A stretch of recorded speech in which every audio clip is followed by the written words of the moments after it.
Hi everyone, welcome back to my channel. My name is Camilla. If you're new here, before we get into the video, I do mention eating disorders, food restriction, purging, dieting, and body image issues. So if any of that is triggering for you, then I recommend that you skip this video entirely. Please note, I am not a doctor or nutritionist, so anything that I mention is based solely on my experience. So let's get started.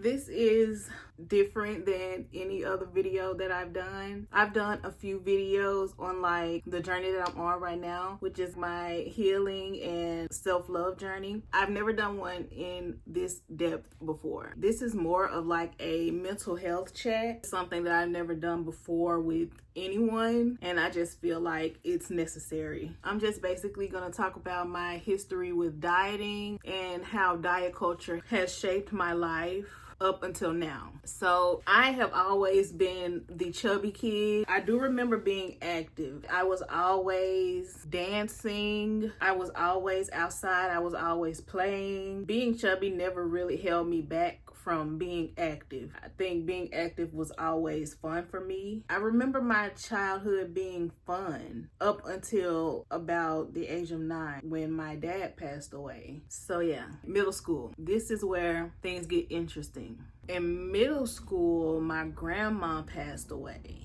This is where I would begin to feel lonely and sad and depressed. And I think around my last year of middle school, that depression kind of evolved into anger. That's where the binge eating started. I would be at home all the time, alone, sad, and nothing to do but eat and watch TV. Besides school, I had no extracurricular activities. I would be at home alone for most days out of the week for a while. This was right after my grandma passed.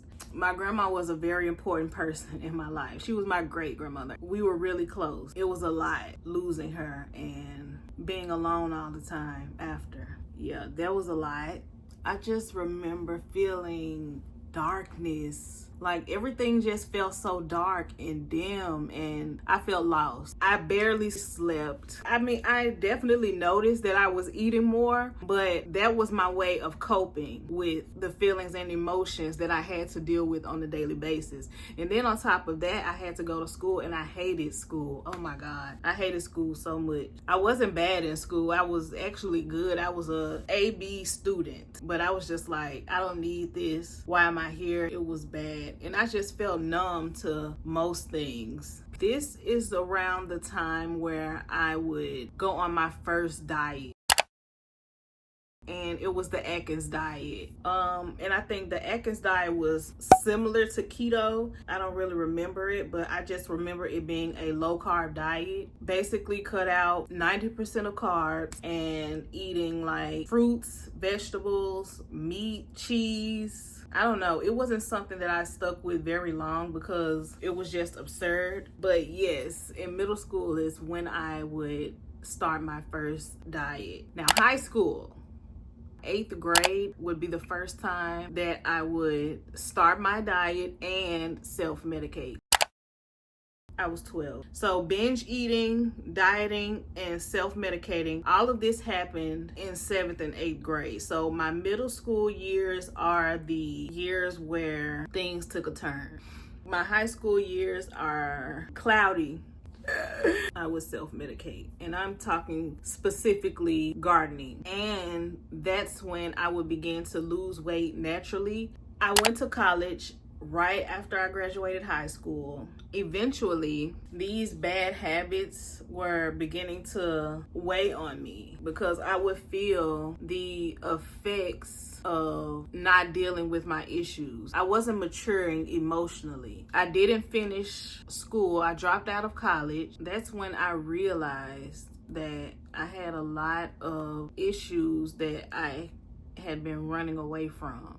I worked for a minute and then I went back to college. And this is when I would start working out and lost almost 90 pounds.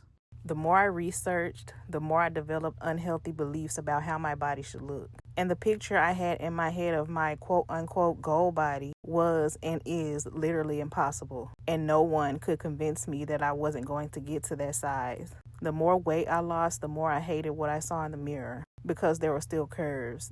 There was still a big booty. There were still big thighs. The goal to be small is probably one of the saddest, most painfully boring goals I've ever had. And I was consistent. And this is when I realized that I had a lot of bad eating habits. I wasn't just overeating. I was overeating the wrong foods. I didn't know much about processed foods and ultra processed foods. That's when I realized that my diet had basically been trash. I didn't really cut anything out during this time. I just focused on eating more whole foods, and I still ate like chocolate cake. I just ate it in moderation, and I counted every single calorie. So I then developed another habit. I was working out almost every single day, and I was walking, and I was doing Pilates, and I was really good at it, and I was really flexible. I was using a calorie counting app, and I would log in my calories every single day religiously.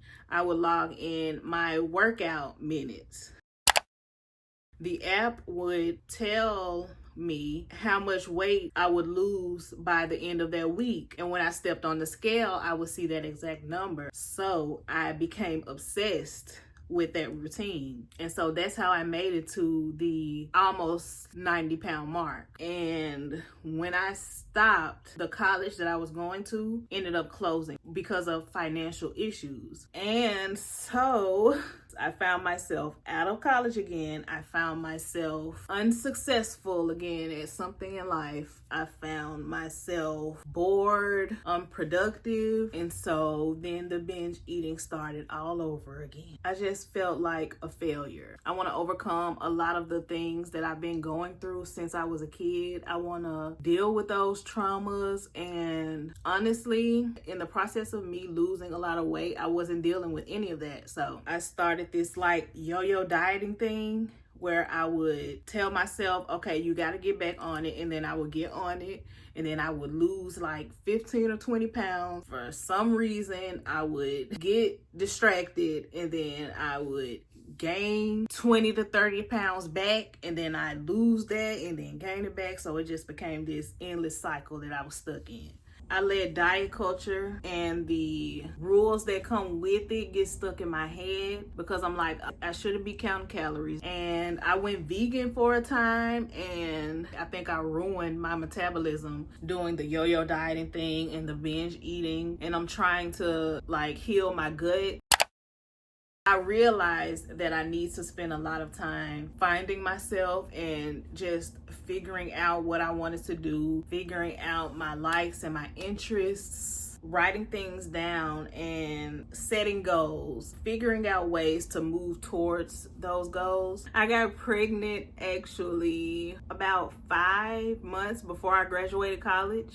I graduated in 2022, and I was 5 months pregnant, and now I have a beautiful little boy. And while I was pregnant, I was actually eating the best I've ever eaten in my life. Like, I ate fruit every single day. I was walking. I was doing everything that I needed to do to make sure that my baby would be healthy and that I was keeping myself healthy. I just wanted to do right by him. I was just like, I don't want to mess this up. I want him to be a healthy, beautiful baby. The second I knew that I was pregnant, I feel like all of my problems went out the window. Again, that was just me pushing things to the side and not dealing with them and feeling like I got this. I don't need a therapist. I don't need to talk to anyone. I can do this on my own. And I think that's my fundamental issue, is that I feel like I don't need anyone when I know that I do. So after giving birth, that's when I realized that I can't do this on my own. Eventually, I'm gonna have to talk to someone, unload all of my trauma issues, my binge eating disorder. I'm gonna have to talk to someone about that, because even when I was see the videos of people saying that they suffer from binge eating and that they would talk about their symptoms and their problems and their traumas, and I would relate to a lot of it, and I would still think like I don't have that problem. And I think that mentality has kept me stuck for a very, very long time. So even though I'm pretty late getting here, I'm here. So I am just focusing on healing my body and the traumas that I put it through, and working on healing myself emotionally and mentally. I have a baby involved now. I don't want him to experience the loneliness that I did. Like, I don't want to be so focused on escaping and isolating myself, because that is what is going to harm him. Would hate for him to feel any of that. And I didn't realize back then that when I lost almost 90 pounds, I didn't realize how unhealthy I was being. Like, even though I was losing weight, I would still look in the mirror and feel like this is not enough. I'm not small enough. Like, being small would fix all my problems.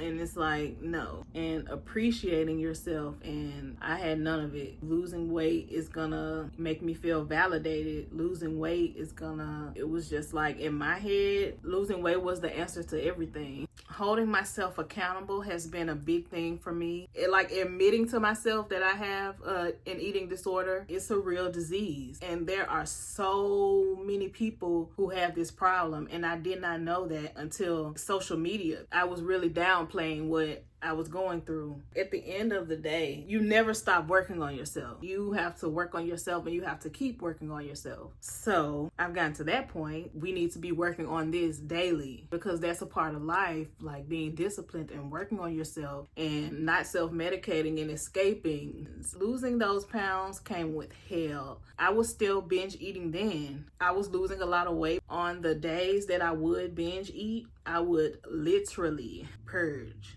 Very unhealthy, very scary. And when I think about that now, it's just like, what were you doing? All you had to do was ask for help. Like, you have to do the mental work, and it's scary to come to these conclusions, because then you're like, what do I do next? Just doing research is such a small thing. I'm so proud of myself. Still working on my mental health. Doing YouTube has really helped me hold myself accountable for some things, and making this video and getting this all out in this video. There's an entire community out there, and I'm a part of that community, and no one knows it. So I feel like I've suffered from not talking about it. I just don't want to suffer anymore. Even though it's scary, I'm still doing it. That's what's helping me to grow through what I'm going through and make better decisions. I just want to be successful in coping, I guess. I don't know. I have so many future goals. Some of my goals are to talk to someone and get help. Even though a goal of mine is to lose weight and be consistent with working out, because that's just what you should do. Those are good habits that I should just have, and not just because I want to look a certain way. So that is a place where I want to be. And I want to get to the point where I do that because I enjoy it and because it's necessary for optimal health. Obviously, losing weight would be a result of exercising daily. I've just now become comfortable with filming myself. That's another one of my goals, is just to post more, and I want to document my journey in a way that is helpful to other people. I need to document my journey for myself and hopefully for someone else. So yeah, those are my goals, is just to get back into being active. And I have a few career goals that I want to work on. I have goals I want to reach as far as nutrition, I guess, because I haven't had a healthy relationship with food. I want to work on that. Another goal is healing my relationship with myself.